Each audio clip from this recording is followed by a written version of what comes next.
Flood warnings have been issued for parts of the east coast as residents brace for a rain bomb stretching more than 12,000 kilometres. With rivers already full from record August downpours, officials say even more moderate falls could push catchments to overflow in the coming days.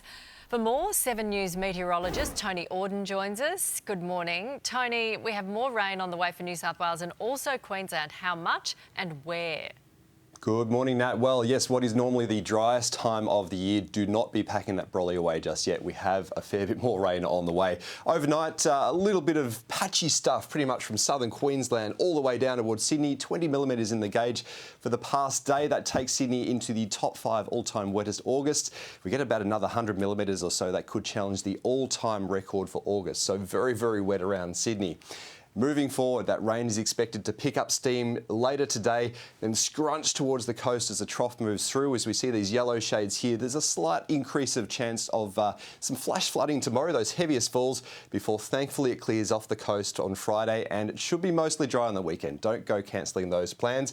But in terms of the rain totals, widespread falls over 30 millimetres in these orange shades inland. We could see a strip from about the Gold Coast through to potentially Sydney, picking up another 100 millimetres or so. Some areas more so. We still have that flood watch for minor to moderate flooding around the mid-north coast and the northwest slopes. And of course, there is a bit of a chance of some flash flooding tomorrow as well, Nat. So another wet couple of days on the way. Yeah, and there are a lot of people in that red bit that you were outlining that are going to get the big falls. This week, we've seen the coldest nights of the year for parts of Australia. How long until we warm up, Tony? It should be soon. Spring is on our doorstep. We've seen temperatures down to -13 around Thredbo earlier this week. This morning, not as cold.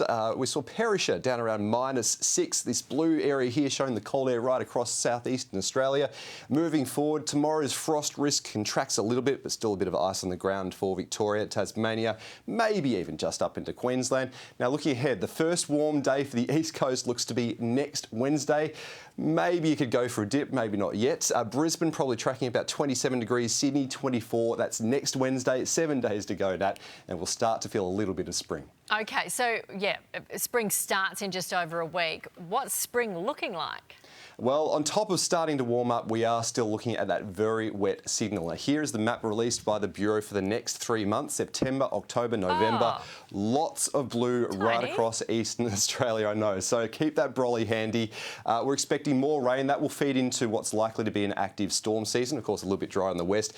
It should knock the Queensland fire season on the head to start with, but it's also potentially an ominous sign for flooding into the wet season as well. So we need to be very careful when spring is this wet, Nat. So it's going to rain till December? Not every day, but in terms of the trends, that is a really strong signal. That much blue, I would expect more rain and storms. Thanks for nothing, Tony. Thank you.